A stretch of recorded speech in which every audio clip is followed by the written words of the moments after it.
ఒక అమ్మాయి పెళ్లి చేసుకున్న తర్వాత, ఆ అమ్మాయి, అబ్బాయి కలిసి కాపురం చేస్తుంటే, వాళ్ళది కాస్త పెళ్లి కాదు అంటూ ఆ అమ్మాయిని తీసుకురండి అని మైనర్ కాదు, మేజర్ అయిన అమ్మాయి 18 ఏళ్ళు దాటిన అమ్మాయి ఇంకొక అబ్బాయిని లవ్ మ్యారేజ్ చేసుకుంది.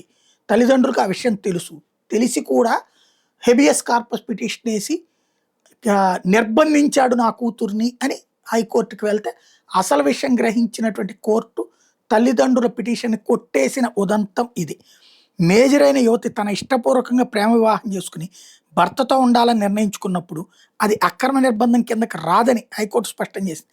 అందువల్ల ఇలాంటి వ్యవహారాల్లో హెబియస్ కార్పస్ పిటిషన్ దాఖలు చేయడానికి వీల్లేదండి. బీటెక్ 2వ సంవత్సరం చదువుతున్న తమ కుమార్తెను రోజువారీ కూలి అయిన ఆనందబాబు అనే వ్యక్తి అక్రమంగా నిర్బంధించారంటూ ఆమె తల్లిదండ్రులు దాఖలు చేసిన పిటిషన్ హైకోర్టు కొట్టేసింది. ఈ మేరకు న్యాయమూర్తులు జస్టిస్ చీకటి మానవేంద్ర రాయ్, జస్టిస్ గేదెల తుహీన్ కుమార్ ధర్మాసనం ఇటీవల తీర్పు వెలువరించింది. వ్యాజ్యంలో హైకోర్టు ఆదేశాల మేరకు పోలీసులు యువతిని ధర్మాసనం ముందు హాజరుపరిచారు. న్యాయమూర్తులు ఆమెతో మాట్లాడారు. ఆనందబాబుని ప్రేమించానని, ఇద్దరం ఇష్టపూర్వకంగా పెళ్లి చేసుకున్నామని ఆమె వివరించారు. తనను ఆనందబాబు నిర్బంధించలేదని తెలిపారు. ఎవరితో కలిసి ఉండాలనుకుంటున్నామని ధర్మాసనం ప్రశ్నిస్తే తల్లిదండ్రులతో వెళ్లేందుకు ఆమె నిరాకరించారు. అయితే తమ కుమార్తెతో వ్యక్తిగతంగా మాట్లాడే అవకాశం ఇవ్వాలని పిటిషనర్లైన ఆమె తల్లిదండ్రులు కోరగా ధర్మాసనం అందుకు అనుమతి ఇచ్చింది. అరగంట పాటు కోర్టు హాల్ బయట కుమార్తెతో ఆమె తల్లిదండ్రులు మాట్లాడారు. అనంతరం కూడా ఆమె తాను ఆనందబాబుతోనే కలిసి ఉంటానని కోర్టుకు నివేదించారు. దీంతో ధర్మాసనం తల్లిదండ్రుల పిటిషన్ విచారణార్హత లేదని కొట్టేస్తూ ఉత్తర్వులు జారీ చేసింది.